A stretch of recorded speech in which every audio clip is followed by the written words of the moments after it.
Takže vidíte, vážení priatelia, že nemecká armáda zaujala pozície muž proti mužovi.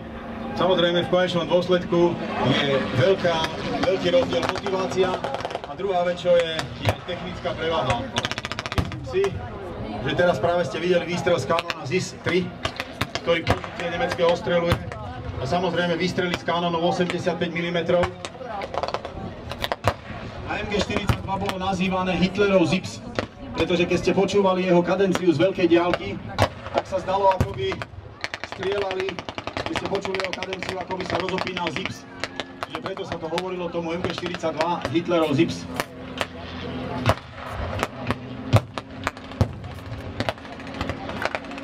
Áno, trošku nám horí zase. Ale priblížili sme vám to presne tak, jak to bolo. Áno, aj vtedy horela tráva, áno, aj vtedy to bolo veľmi nebezpečné pre obe strany zúčastnené a obe zúčastnené strany sa snažili získať svoju prevahu. Vidíte dva tanky T-34, obidva tanky sa stavajú proti zprava prichádzajúcemu tanku Tiger. Samozrejme, v tomto prípade sa jedná o kópiu toho Tigra, ale môžete si predstavu i o ňom spraviť. A viete, že ten tank bol pokrytý takou pastou, sa tomu hovorilo Cimeriť. To bola pasta proti primagnetovaniu magnetických mín. 88 mm kanón prehovoril. Bol to jeden z najúspešnejších kanónov druhej svetovej vojny.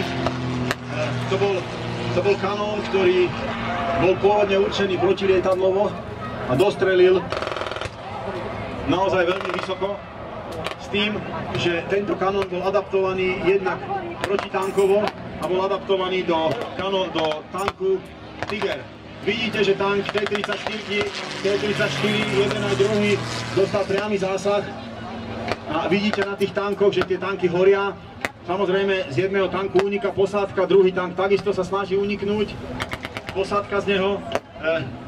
Rusi boli veľkí experti na to, že tie tanky po poškodení, zničení odtiahli z boiska a snažili sa bojovať ďalej, opraviť ho, uschopniť a bojovať ďalej.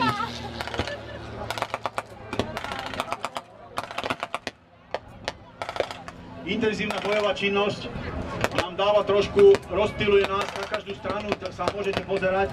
V tomto prípade je to súboj oceľových tigrov, alebo oceľových veľkých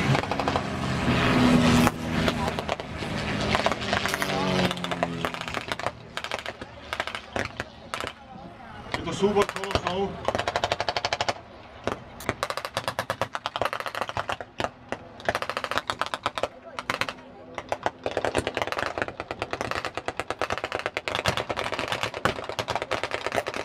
Naľavo vidíte súboj dvoch špielágenov alebo prieskumných vozidiel nemeckého a ruského, samozrejme z oblasti alebo z proveniencie americkej.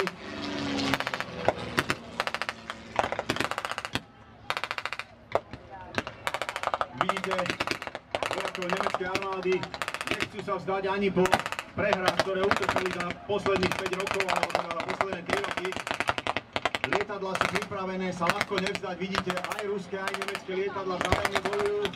Samozrejme, nemecké vojská momentálne sú na postupe.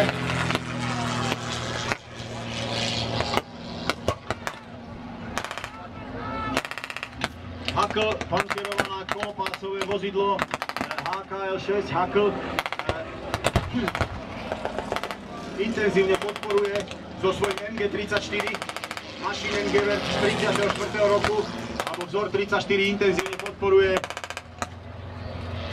nemeckú armádu. Vidíte, že Tiger má trošku problémy v teréne. To bolo presne to, simuluje presne to, čo sa Tigrovi dialo. On bol podmotorovaný, nebol dostatočný výkon, mal na tú hmotnosť, ktorý ten Tiger bol. Mal fantastické čelné panciere, mal fantastické vlastnosti, avšak jeho podmotorovanie bolo tak veľké, že niekedy v teréne mal problém s pohybovaním sa.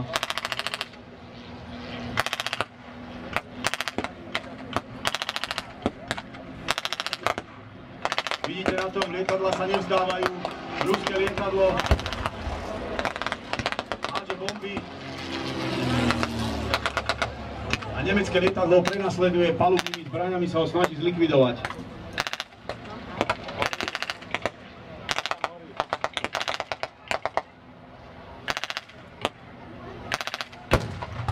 teraz sa ozval zase 88 mm kanón. Bol to kanón, ktorý znamenal smrť pre väčšinu spojeneckých tankov. Avšak zase 1400 kusov. Keby som bol generálom a volil by som medzi 100 tankami T-34 a 100 Tigrami, tak by som asi volil tie T-34, neviem. V ľavej strane vidíme, vysúva sa z lesa jedna kráľovná alebo král vojska, je to SU-100, to je samodelné ustrojenie. Každý jeden konštruktér tankov je samohybný kanón, samohybné dielo. Každý jeden konštruktér tankov sa samozrejme snaží urobiť tank čo najlepšie, ale zároveň musí byť lacný a ľahko vyrobiteľný. A tam vidíte T-34-kový podvozok bez veže a s osadením 100 mm kanónom, ktorý, treba si povedať, zase veľmi účelne vie povedať niečo proti Tigrovi. A ten boj sa teraz mení na súboj lietadiel proti Tigrovi, súboj SU-100 proti Tigrovi. Vidíte, že ten tank má trošku v piesku problémy, ale samozrejme T-34 bola relatívne ľahká oproti Tigrovi a nebol u nich problém sa vyprostiť aj z relatívne ťažkého terénu.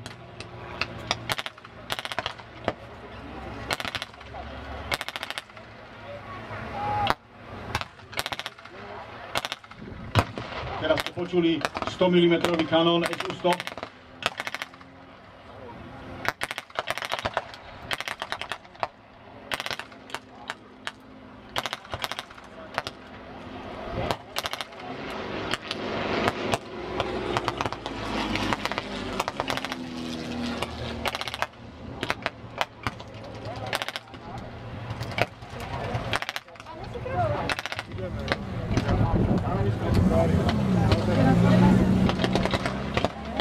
Samozrejme vidíte, že Tiger dostal zásah, tá SU-100 naozaj má svoju silu údernú a vidíte, že osádka tohto Tigra vyskákala von a musel sa pripojiť k vojakom.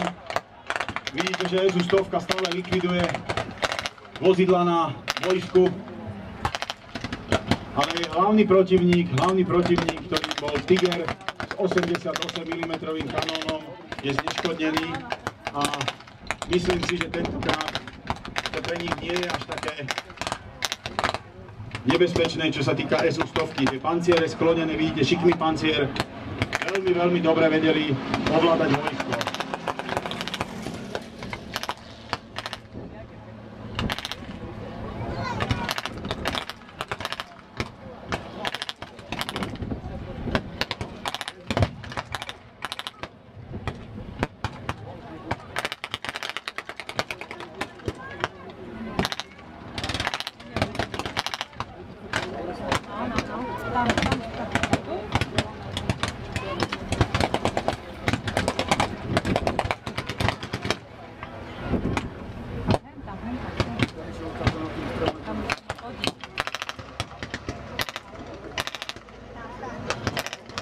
Červená armáda podporovaná tankom jedným, ostatné boli vyradené, čiže podporovaná tankami a lietadlami si vydobila priestor a začína postupovať. Vidíme unavených nemeckých vojakov sa pomaly začínajú sťahovať, respektíve čakajú vo svojich posledných zákopoch na boj, ktorý sa budú snažiť dotiahnuť do konca. Vidíte, že Červená armáda presúva svoj Zistri, vozidlo typu Dodge, ktoré vidíte so zapriahnutým kanónom, bolo takisto v rámci Lend-Lease dodávané. Vidíte, že ruskí kanonieri odpojujú toto mimoriadne účinné dielo.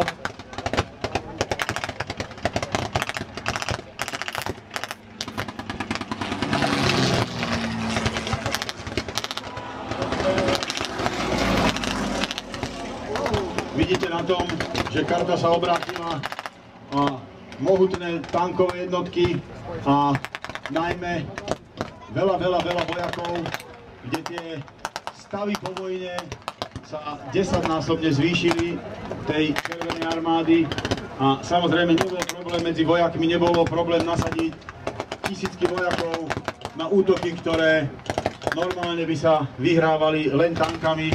Boli tieto jednotky pripravené bezhlavo útočiť a bezhlavo vyhrávať vojnu. A samozrejme koniec vojny bol blízko, takže Červená armáda bola veľmi stimulovaná.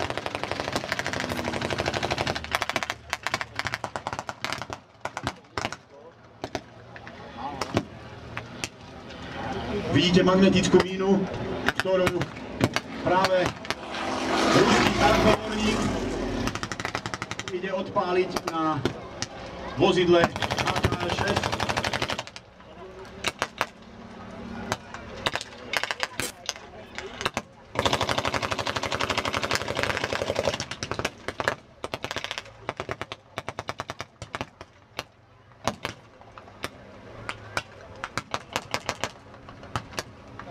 Vidíte, toto bola ruská magnetická mína. Skrátka, podarilo sa im zneškodniť batl touto mínou. Proti tomu práve bol ten známy Cimerit. Proti takýmto magnetickým mínám ruskí tankoborníci vám ešte ukážu, ako tá mína môže fungovať. Vidíte?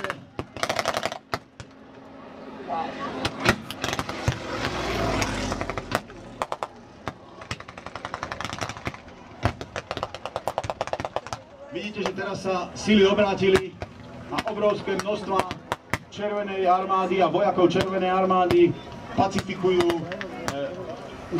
preriedené skupiny nemeckého Wehrmachtu a pritom asistujú už len lietadlá, ruské lietadlá, ktoré vidíte s výraznými červenými hviezdami, strieľať palubnými zbraňami a likvidovať samozrejme živú silu nepriateľa a techniku nepriateľa.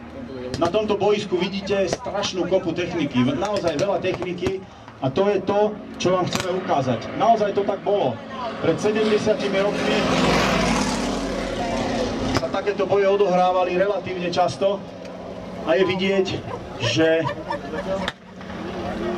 už nemeckí vojaci Wehrmachtu už nemajú žiadnu možnosť sa brániť alebo vyhrať ten boj.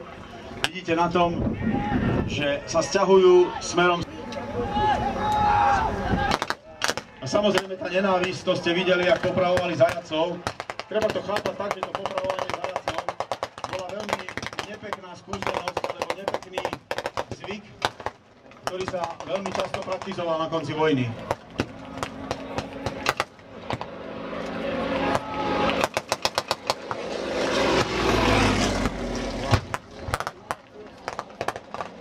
Absolútni vládcovia vzduchu, absolútni vládcovia celého boiska sú lietadlá. Samozrejme, tank Su-100 sa zastavil a posádka sa snaží ručnými pálnymi zbraňami ešte trochu zlikvidovať živú silu nepriateľa. Videli ste, ani kanón 35-36, ráže 37 im nepomohol. Práve vidíte, že jeden ruský vojak berie samopal po nemeckom padlom vojakovi. Vidíte, jak všetkých zajali a samozrejme obvykle to skončilo v nejakom gulagu alebo krátky proces priamo na boisku. Boli to strašné časy, boli to časy, ktoré dneska si ani nevieme predstaviť a preto buďme radi, že sme tam, kde sme a to, čo vám predvádzame, sa dialo aj za povstania, ktoré si týmto pripomíname. To, čo vám predvádzame, sa dialo v tej dobe relatívne často. Teraz vidíte vojakov SS, špeciálne likvidovali. Tam je zdravotník, ktorého v prvom kole pustili. No, tedy. No.